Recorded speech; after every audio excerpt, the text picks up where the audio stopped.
Me disculpan y pues quedo súper pendiente a cualquier cosa a cualquier cosa del semillero, en lo que yo pueda apoyar con todo el amor del mundo y cuéntenme qué temas quisieran que comience como a compartir en las redes que puedan ser de utilidad para ustedes. Un abrazo a todos y felicitaciones. Muchas gracias. Muchas gracias, doctora. Muchas gracias, doctora, que estés bien. Buenas noches, ¿me escuchan bien? Sí, Bueno, entonces me presento, mi nombre es Yurania Costa, soy estudiante de 10º semestre y hoy les voy a hablar entonces de la intoxicación por cianuro.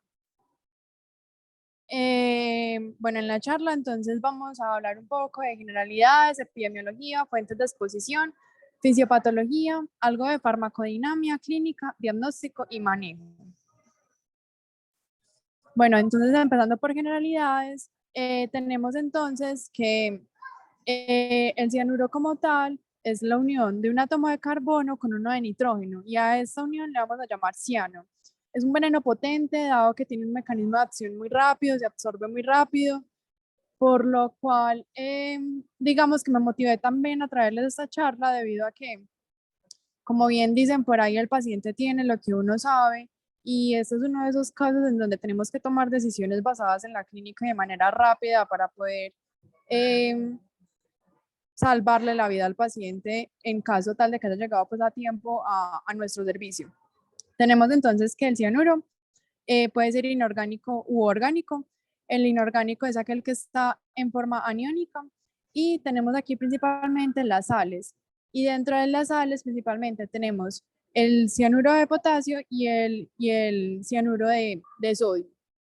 Ya entonces en la otra presentación tenemos el orgánico, que aquí lo que sucede es que este ciano que les mencionaba pues al inicio pues de la diapositiva se va a unir con un alquil, eso va a pasar a llamarse nitrilo y el más común pues dentro de esta presentación, por así decirlo, vendría siendo el cianuro de hidrógeno. Vamos a tener entonces que el cianuro, una vez entra en sangre, una parte de este va a estar en forma aniónica y otra parte va a estar como cianuro de hidrógeno. Dado que este cianuro de hidrógeno tiene un pH más o menos 9, en condiciones entonces en las que el pH en la sangre se mantenga en 7,4, va a predominar entonces el cianuro de hidrógeno en la sangre. Bueno, un poco de epidemiología. Realmente pues los datos que uno encuentra a nivel local no son muchos, sin embargo pues les traje unos cuantos. Es de mencionar que no es una intoxicación de las más comunes, pero a pesar de que no sea de las más comunes, como les mencionaba antes, es un veneno muy potente, entonces hay que actuar muy rápido, hay que saberlo reconocer y hay que reconocer también qué medidas son las que tenemos para enfrentar esa situación. Entonces tenemos que en el 2002 se reportó la intoxicación por cianuro como una de las principales causas de suicidio en Bogotá. Tenemos también entonces que entre 1997 y 2000 se registraron 358 víctimas de suicidio, dentro de las cuales 143 fueron por cianuro, lo cual representa un 40%.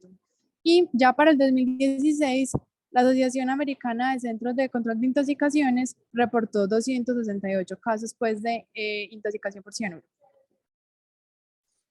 Ya entonces, para hablar un poco de las fuentes de exposición, vamos a tener que son variadas. Se puede liberar a través del fuego doméstico, también de vehículos, ya que aquí vamos a encontrar sustancias como las resinas, también como la madera, plásticos, que dentro de su composición, al ser sometidos a la combustión, nos van a liberar esa sustancia.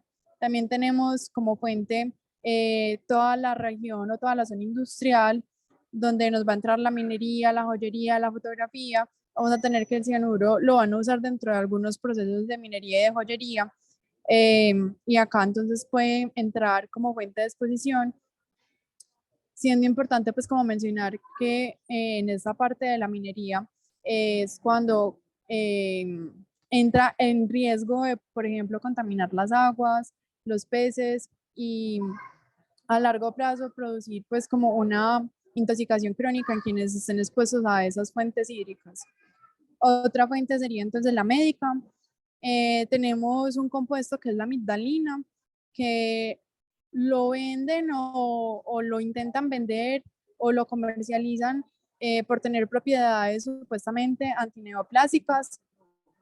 Dentro de una tableta de 500 miligramos, pues que es como una de las presentaciones más comunes en las que se pueden encontrar comercialmente, 30 a 150 miligramos de esos 500 van a corresponder pues a esta sustancia, a cianuro de hidrógeno, ya que la amigdalina en su proceso de metabolismo va a producir entonces esta sustancia. Tenemos también el nitroprusiato de sodio. Digamos que aquí es un medicamento que usualmente usamos como antihipertensivo en emergencias pues, hipertensivas, en crisis hipertensivas, y los que se pueden ver principalmente implicados pues como en toxicidad por cianuro debido al nitroprusiato de sodio vendrían siendo los niños, los pacientes con enfermedad renal crónica, los pacientes en los que les voy a dar una infusión a alta dosis por un tiempo prolongado. Se dice pues que hay riesgo de intoxicación por cianuro dado el metabolismo del nitroprusiato de sodio cuando uso de 5 a 10 microgramos por kilogramo por minuto por 3 a 10 horas. Entonces acá es para generar una alerta, porque este es un medicamento pues que tenemos al alcance de nuestras manos en los servicios, en identificar esos pacientes que puedan estar en riesgo de que dentro de su metabolismo puedan producir esa sustancia, y también poner atención de no superar una dosis de 2 microgramos por kilogramo por minuto y de acompañar la infusión con tiosulfato de sodio para evitar pues la conversión dentro del metabolismo a derivados pues del cianuro. Otras fuentes, entonces, como les mencionaba al inicio, son las sales, que tenemos, como también les mencionaba, era el cianuro de sodio y el cianuro pues, potásico. Y también se ha encontrado pues, que los fumadores pueden producir ciertas cantidades pues, de cianuro. En los removedores de uñas también se ha encontrado, y en las preparaciones pues, ilegales de fenciclidina. Y ya finalmente, en la dieta, también vamos a encontrar pues varios productos en los cuales está presente el glucósido, como la amigdalina, que era el que les mencionaba ahorita. Y aquí vamos a encontrar las almendras amargas, la cereza, la ciruela, el durazno, la pera, la manzana y, muy importante, la yuca, que pues es un producto muy común en nuestro medio, pero digamos que va a representar pues un peligro principalmente en las personas que tengan desnutrición y en aquellas poblaciones pobres en donde la yuca sea, digamos, un ingrediente básico, pues como en la canasta familiar o en la dieta del día a día. Bueno, ya entonces en cuanto a la fisiopatología, vamos a tener entonces que el cianuro se va a unir al citocromo A3 de la cadena de electrones, va a impedir su funcionamiento, y lo que va a suceder entonces es que se va a parar la producción de ATP. Al no haber producción de ATP, entonces las células se van a ver obligadas a pasar un metabolismo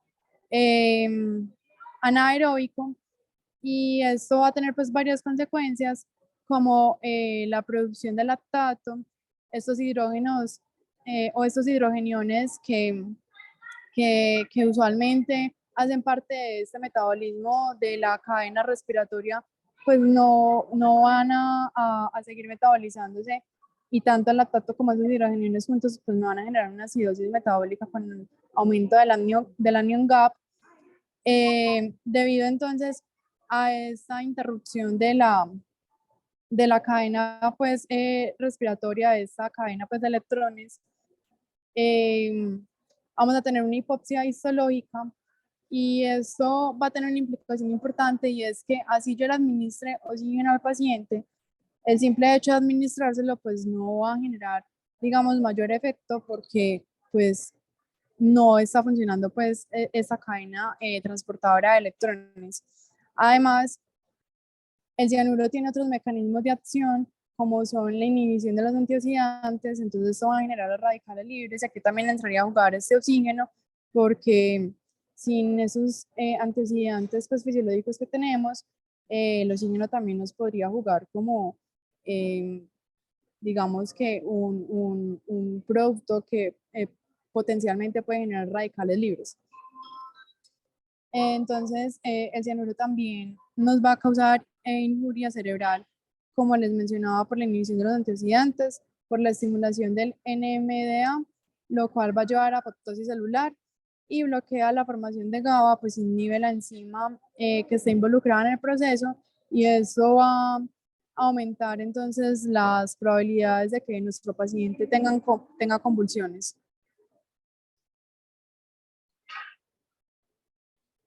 Bueno, entonces ya un poco de farmacodinámica. Vamos a tener entonces que el cianuro se puede absorber a través de inhalación por el tracto respiratorio, a través de las mucosas, y digamos que estas dos es donde se absorbe más rápido, pero también podría darse por vía oral a través del tracto gastrointestinal y a través de la piel, pues en una intoxicación pues por vía dérmica. Los signos y síntomas van a iniciar con una concentración de 40 micromoles por litro. El cianuro va a tener una unión a proteínas del 60% y un volumen de distribución de 1.5 litros por kilogramo. Y la excreción se va a dar principalmente en la orina. Y acá, este es un punto importante porque teniendo en cuenta lo que les voy a mencionar, es que vamos a entender más adelante pues como los pilares principales de tratamiento y los pilares pues en los que podemos basarnos como para hacerle contrapeso a la intoxicación. Entonces, una parte del cianuro a través de la rodanasa se va a convertir en tiocianato. Para eso vamos a necesitar donación de grupos pues de azufre, y para esto van a actuar unos medicamentos que voy a mencionar más adelante. Otra de las vías de eliminación entonces va a ser con la hidroxocobalamina, que junto con el cianuro entonces se va a convertir en cianocobalamina, que va a ser entonces un compuesto no tóxico, estable y que se va a eliminar a través de la orina. Y ya una parte restante pues del cianuro se elimina sin cambios a través de la orina, a través de la respiración y a través del sudor. Eso también es de tener en cuenta. Digamos que las dosis tóxicas o letales del cianuro van a cambiar de acuerdo a la vía de exposición. Entonces, si es dérmica, vamos a tener que la clínica se va a presentar de minutos a horas, según la cantidad pues, de cianuro a la que esté expuesta la persona. Y aquí la dosis letal va a ser de 100 miligramos por kilogramo. Ya a nivel oral, que principalmente la presentación que predomina aquí son las sales, que ya les he mencionado pues en diapositivas anteriores. La clínica va a empezar de minutos a horas. La dosis letal en promedio es de 1,52 miligramos por kilogramo. Aquí entonces la clínica principalmente va a incluir irritación gástrica, vómito y dolor abdominal pues como manifestaciones iniciales. Sin embargo, ya más adelante vamos a ver qué otras manifestaciones puede presentar nuestro paciente. Si la vía de exposición es intravenosa, entonces la dosis letal va a ser de 5 a 10 microgramos por kilogramo por minuto, en una duración de 3 a 10 horas. Y ya por vía inhalatoria, entonces va a depender de la presentación que tengamos. El cianuro de hidrógeno, entonces vamos a tener que el paciente va a presentar un olor a almendras hasta en un 60% de los casos, puede tener cefalea, ansiedad, náuseas y sabor metálico. Y en el caso del cloruro de cianógeno, vamos a tener irritación de las mucosas y de los ojos, síntomas pulmonares como broncorrea, tos y disnea. Y aquí la dosis letal, pues digamos que las dos que uno encuentra principalmente, los valores pueden cambiar un poquito, pero en promedio entonces es 100 partes por millón por 30 minutos o una exposición a 300 partes por millón por 5 minutos.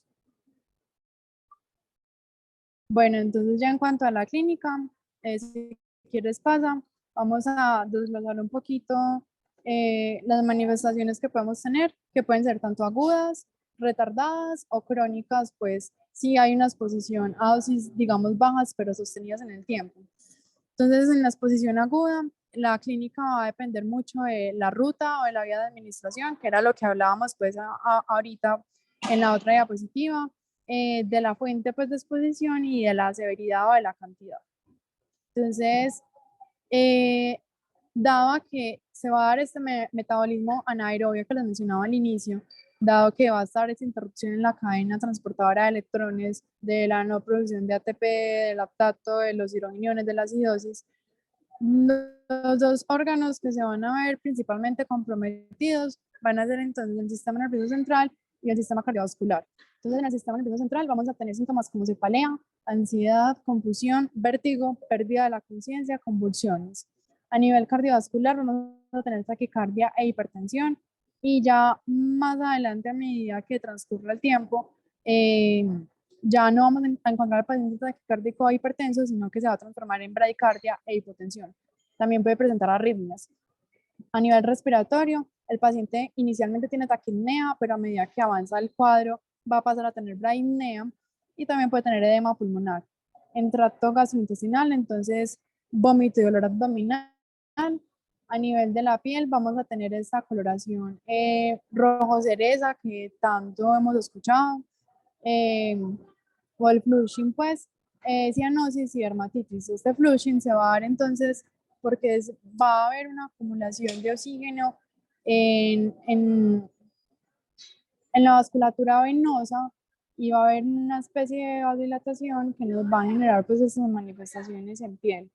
A nivel renal, entonces podemos tener falla renal. A nivel hepático puede haber necrosis y otras manifestaciones que podemos tener, entonces de radiomiolisis, ver las vénulas rojas brillantes en el fondo de ojo, también de la mano con este aumento pues de la concentración de oxígeno, y un olor a almendras que, como lo mencionábamos anteriormente, se puede dar mucho cuando hay exposición a hidrógeno, a cianuro de hidrógeno, que como les mencionaba puede estar hasta un 60% pues, de los pacientes.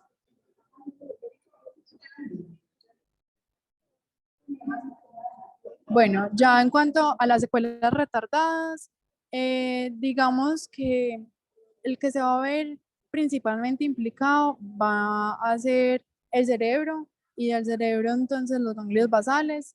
El paciente puede tener síntomas de parkinsonismo, y aquí podemos guiarnos con tomografía o con resonancia magnética para ver los cambios que se han dado a largo plazo en estos pacientes que sobrevivieron a la exposición aguda y que quedan pues como con síntomas remanentes. Y ya entonces la exposición crónica, pues realmente, como hemos visto también en la exposición aguda, los síntomas son más bien inespecíficos, y va a incluir entonces cefalea, disgeusia, vómito, dolor torácico abdominal, ansiedad, y vamos a tener 3 síndromes que están pues asociados a esta exposición a cianuro. Uno de ellos es la ambliopía por tabaco, que se va a dar principalmente en hombres que son fumadores, y que van a presentar una pérdida visual progresiva.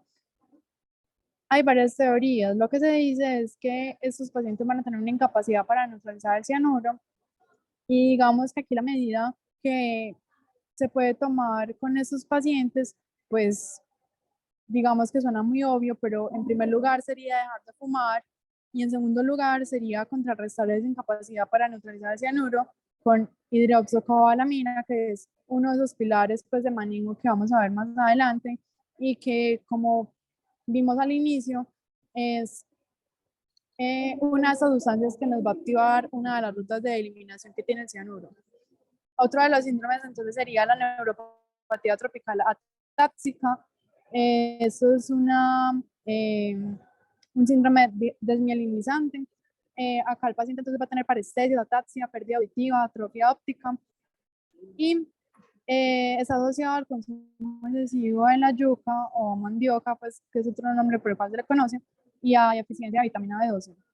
Entonces acá también se tomarían medidas similares al síndrome anterior, y sería importante reponer esa deficiencia de B12 en caso tal de que esté presente.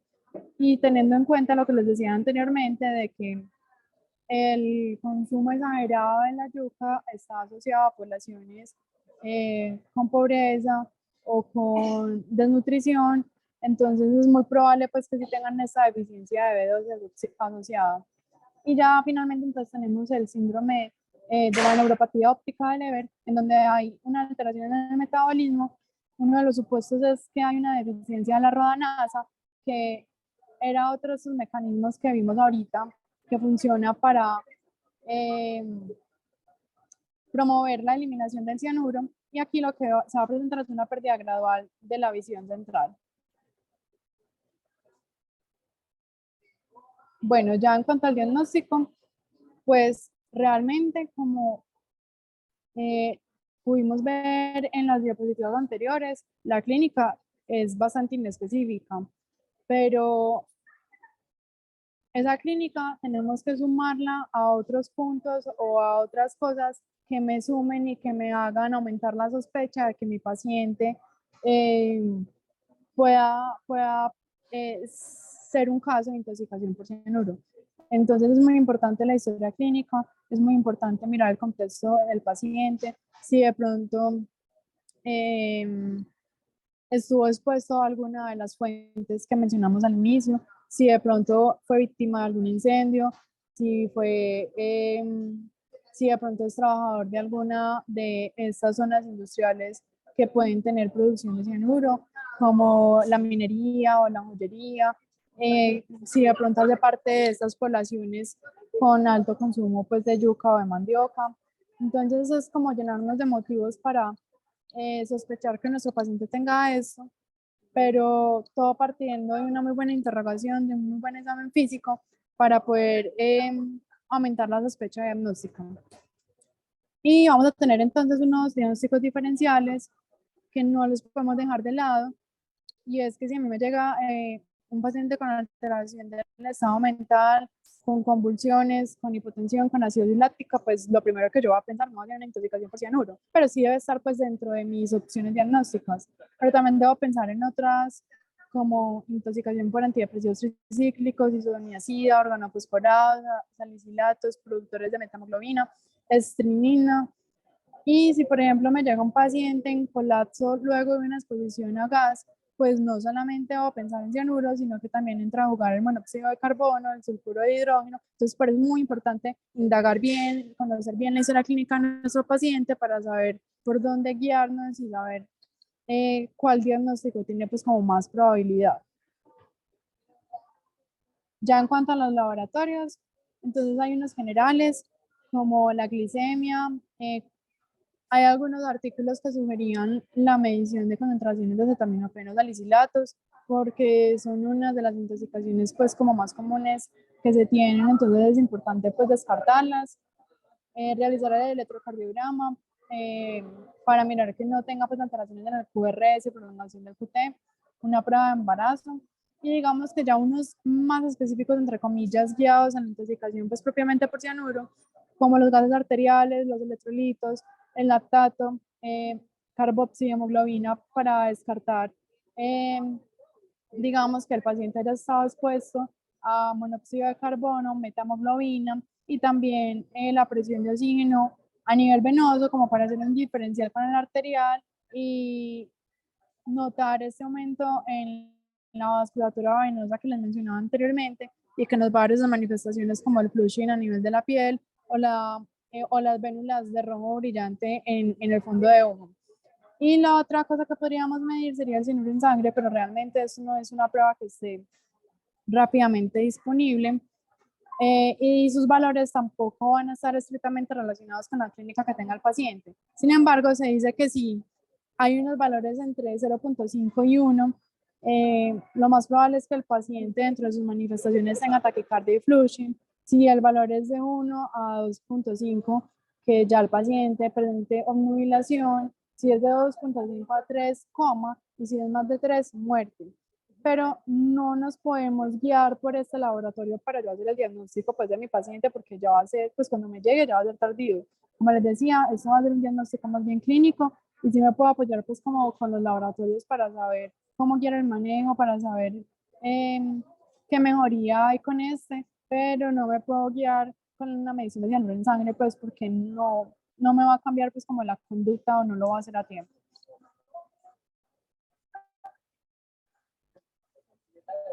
Bueno, ya en cuanto entonces al manejo, como en todo paciente, pues en condición grave, crítica o intoxicado, pues vamos a hacer un enfoque inicial con el ABCD.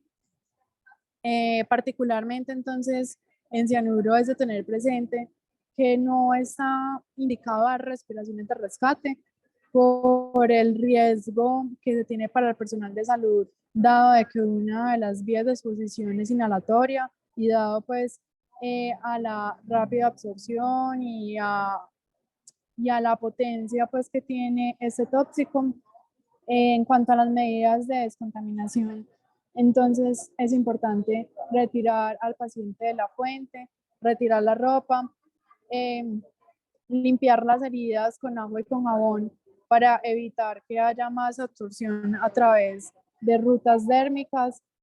El carbón activado en teoría se podría usar, aunque hay algunas fuentes que dicen que el cianuro no se pega muy bien al carbón, pero hay otras que dicen que no, o sea, que no va a aumentar el riesgo si yo uso el carbón siempre y cuando el paciente me llegue tempranamente.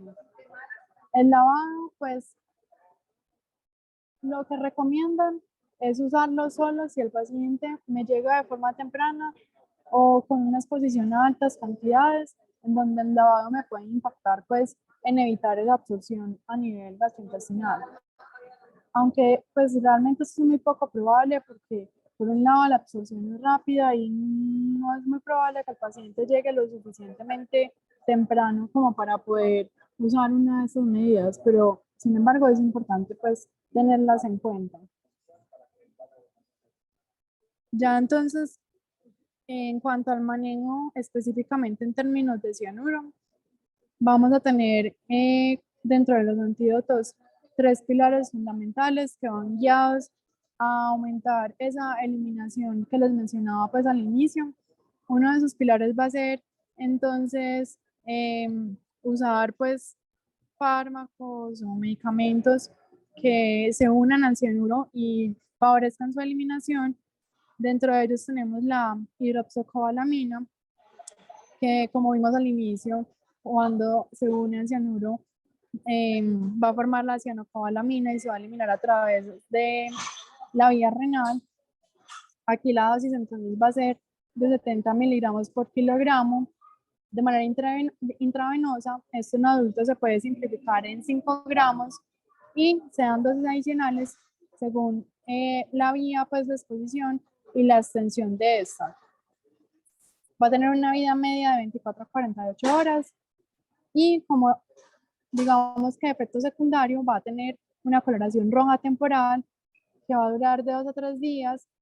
Sin embargo, esto tiene una implicación y es que puede alterar algunos paraclínicos de plasma, orina y mucosas que se hagan pues a través de colorimetría y demás por esta coloración roja pues que nos va a producir la hidroxocobalamina.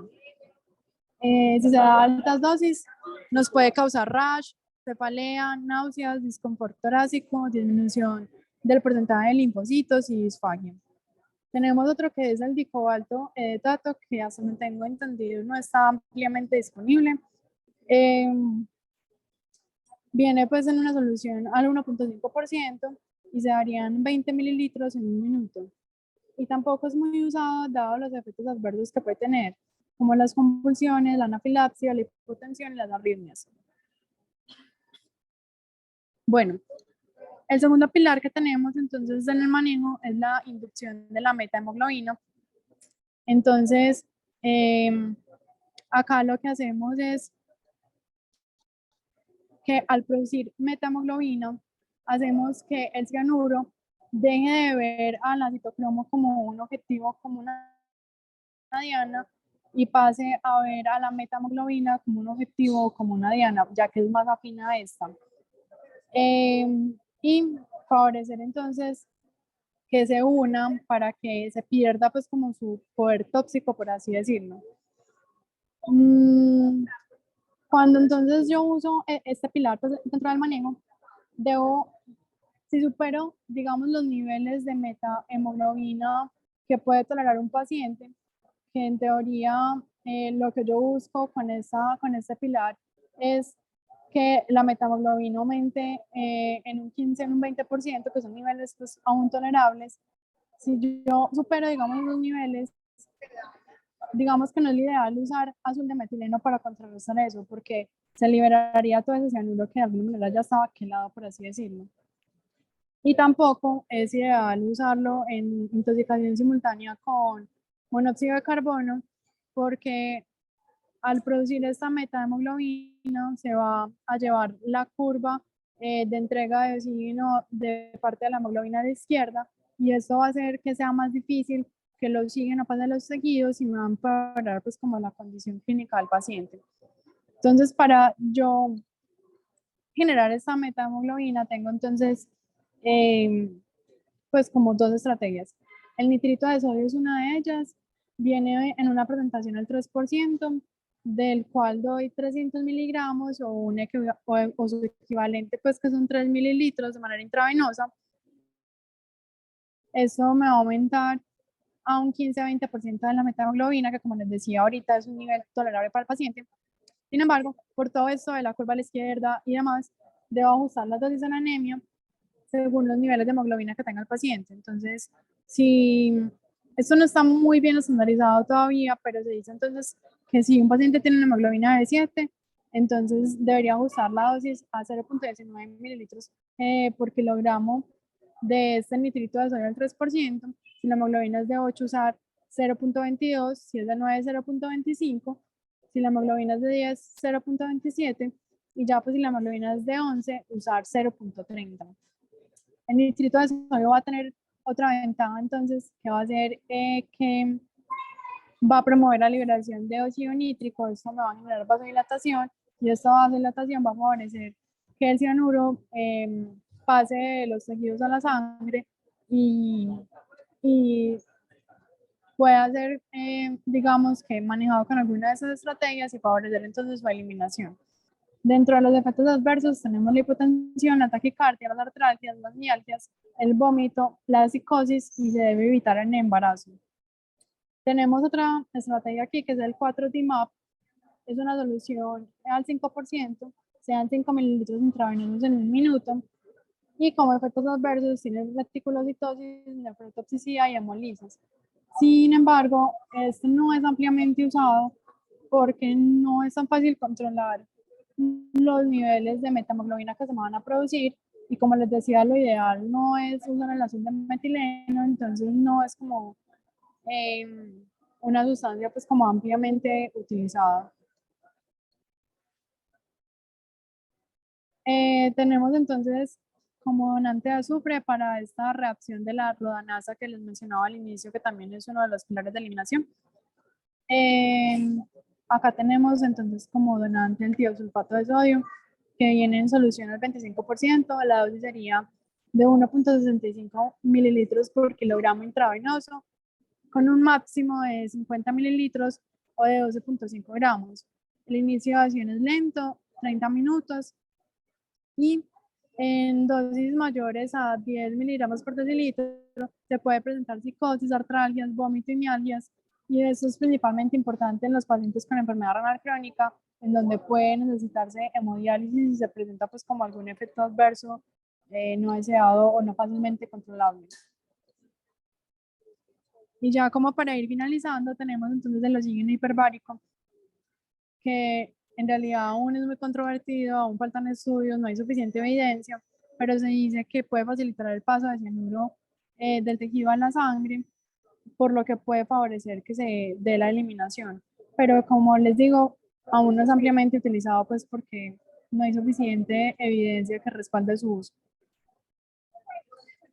Antes entonces de pasar a la bibliografía, pues quería recordarles que como pues esto realmente es un enfoque rápido, es un enfoque breve, pero lo importante es que haya una alta sospecha clínica, que haya un buen examen físico, que haya una buena historia clínica, para que podamos identificar a estos pacientes con riesgo de intoxicación por esta sustancia, para que podamos usar pues los pilares que tenemos disponibles en nuestro medio, y digamos que hacerle contrapeso a la intoxicación en los pacientes que nos llegan a tiempo al servicio de urgencias. Y como les decía, si bien no es una intoxicación que se presente comúnmente, pues finalmente el paciente tiene lo que uno sabe, entonces es importante conocer de este tipo pues de intoxicaciones también. Y ya eso era todo, muchas gracias.